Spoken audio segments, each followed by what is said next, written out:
في أي بنت بالأردن بتلعب هاي الرياضة، فأنا كنت أول إشي بس بتمرن مع شباب. بالأول كان كتير غريب، بس كتير ساعدوني وكتير وقفوا معي، يعني بالآخر هاي الرياضة هاي كانت أول إشي. أول صعوبات المجتمع مثلا، يمكن إني سمعت انتقادات معينة إنه كيف يعني أنت بنت بتلعبي زي هيك، أنت بنت مسترجلة.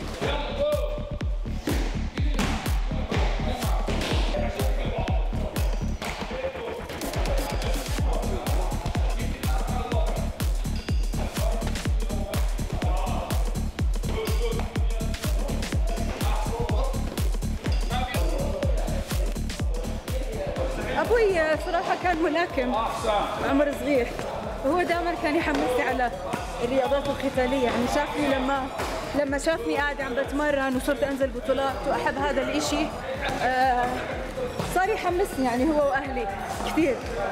خلص أنا بآمن إنه كل بني آدم انخلق عنده شغف معين ولازم يشتغل عليه عشان يكون مبسوط بحياته.